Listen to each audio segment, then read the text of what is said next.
There are many other ways that clients will evaluate experience for sure, but the biggest one is just communication. You've got to communicate well.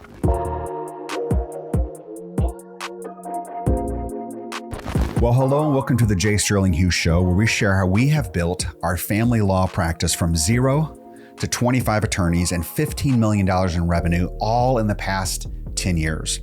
And my purpose here is to document what's working and what's not working, with hopes that you can take that, you can recontextualize it and shorten your journey to the life that you want. My name is Jeff Hughes and I'm your host. And today we're talking about reviews, online, public, for all of the world to see and read reviews, including your friends, your neighbors, your family, and all of that. So I'm going to talk about how do we get reviews, why they are important, and what we do with them.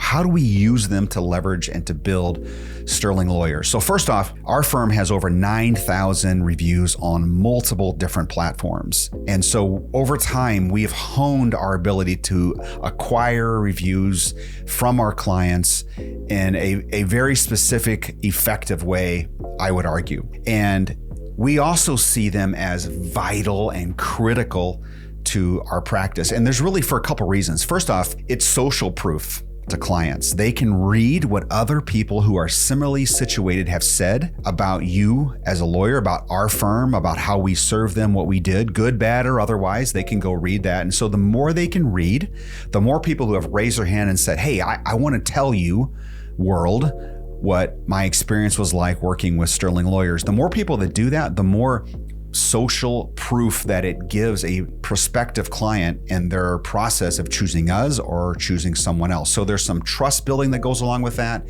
There's some transparency so they can feel like more comfortable with our practice. And it's one of the most important ways for clients to have to choose between lawyers, because let's face it, it's really difficult if you don't know someone who's worked with a lawyer to choose between lawyer A or lawyer B.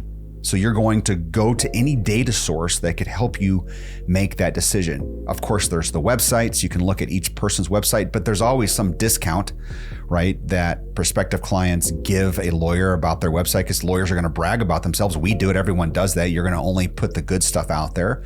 But if they can look at reviews, they can kind of get a more unvarnished perspective on your services as a law firm or relative to another firm, for example. So we all know that. It's super important to clients in making their choice to pick a lawyer versus the next lawyer down the road. There's also some really strong search engine optimization benefits that come from having a lot of reviews. Google trusts you more. The more reviews you have, the more Google trusts you. They know that you're legitimate. They know that you're not a scam on the internet. You're not spamming and that sort of thing. So there are some search engine optimization benefits. There's some map listing benefits. The more reviews you get and the more time people click on your link, the more Google trusts you. So it's another version of that SEO benefit. Also for us, we put all of our reviews verbatim on our website. And so clients can go look at hiring one of our lawyers and they can go read all the reviews about that lawyer, see how that lawyer has served clients. And that improves the engagement on our site. And the more people engage on our site, the more likely either to pick up the phone or the more likely they are to do a web lead and reach out to us. So there's some engagement benefits. So those are all real important reasons for having a lot of reviews. It's one of the only ways to compare. So clients use that. It's social proof. It builds trust through transparency. And of course, there's some engagement benefits as well. So that's why it's important for us. So here's how we get them. First off, we pay our attorneys to get client reviews. So more than anything, more than just getting the review, what we are trying to incentivize is good client service. We feel like if we can offer and provide clients an exceptional service or an exceptional experience, A, they're going to tell more people about us. B, they're more likely to go online and get a review. And the reason why we pay the attorneys is we want to incentivize client service first and foremost. Secondly, is we want them to ask for the review, because it's surprising how often lawyers don't think about it. They're busy. They don't want to. They feel weird about it or whatever.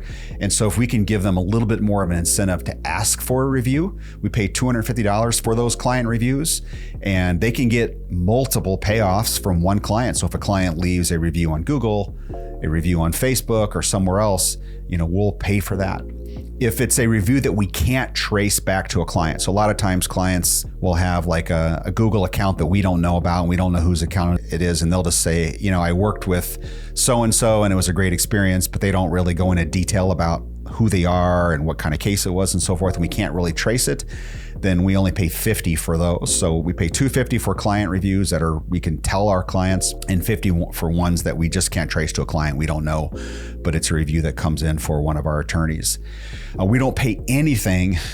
We don't give anything to clients for reviews at all. We don't want that taint. It's probably illegal anyway, so we don't do any of that. We want them to be authentic and real when they go give their reviews, and so we don't give them any incentive to do that whatsoever, to give reviews for us. Also, we survey our clients, and when we survey them and they give us back a positive, this is internal now, so when they give us back a positive review and they say something positive about us, then we'll reach out to them and say, hey, we got your email back. Thank you so much. Would you be willing also to go to Google or go to Facebook, and we'll give them the links for that. Would you be willing to go to one of these platforms and leave a review about us? It would mean a lot to us, and that sort of thing. That's one of the ways we tell other prospective clients about us, and that's a big help to our firm. And oftentimes, about a third of the time, clients will actually follow through and go do that, and we'll pay the lawyer for that as well. So even if the lawyer doesn't do the ask and their client gives a good review about them, that tells us that our lawyer gave great client experience, and we want to incentivize that. We want to motivate all of our staff to do more of that and give a great experience to our client. Now, to get these reviews, the number one thing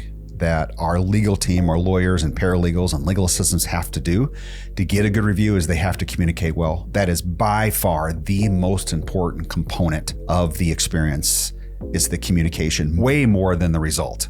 It's responsiveness, it's proactive communication, it's preparing the client for what's going to happen in court, it's listening. All of those components that go into a positive communication experience are at play here. There are many other ways that clients will evaluate experience for sure, but the biggest one is just communication. You've got to communicate well. Now, when you're going to get reviews, do not game the system. Google is very smart at this, and they will pound you if they feel like you're spamming to get reviews. So be natural, let them come in naturally, do it the hard way.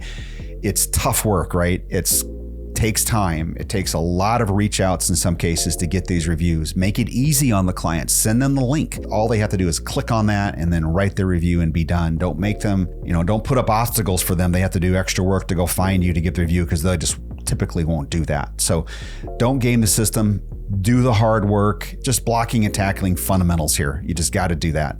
So now there are tools out there that will help you. We have used them off and on at times. We probably are using one of those now, but it's probably some sort of just a reach out tool. There are many tools to help you get reviews. Some are good, some are spammy. So just be careful about which kind of tools that you use. You want to use tools that are reputable for getting reviews, but there are some good ones that you can use to supplement your experience or supplement your work to get reviews. So finally, how we actually use the reviews. First off, we put them on our website. And when clients come to our site, we want them to see our reviews. When they go to a lawyer's page, especially post scheduling, for example, we want them to be able to read all about that lawyer. And our lawyers know the lawyers know that their profile page has all the reviews. And so we want to put incentive and pressure on our lawyers to do really good service. And one of the ways that we go about doing that is knowing we're going to put all the reviews, good or bad or otherwise, verbatim on their profile page, and that there's an extra incentive there to offer good service as well. So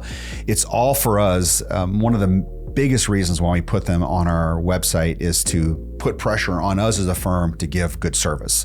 Also, certainly we want to offer social proof to our prospective clients. We want to provide transparency, all those things that I mentioned earlier, but it's dominantly to put pressure on all of us to give good service to our clients. We want to motivate each other to give healthy pressure to serve our clients well. Also, another way we use them is that certainly we use them to juice our SEO, to juice our map listings. Those are all big parts of our strategy. As you all know, if you're a regular listener to the podcast, you know how important maps are to a family lawyer, and that's a critical component of our map strategy, is having a lot of reviews. So when we open up a new area, we go into a new city, for example, we'll start pointing our reviews to that page to get those built up. Once we get to about 20, we feel pretty good about starting up in a particular area. So that's kind of our threshold is 20. Also, another way we use reviews that you may not think of is we have not hired many lawyers that have applied to our firm because they had bad reviews. So we'll go look at the reviews that the lawyers have received elsewhere,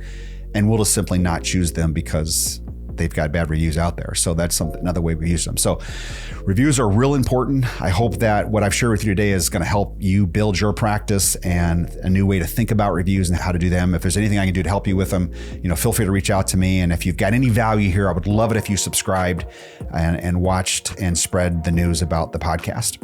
Have a great week.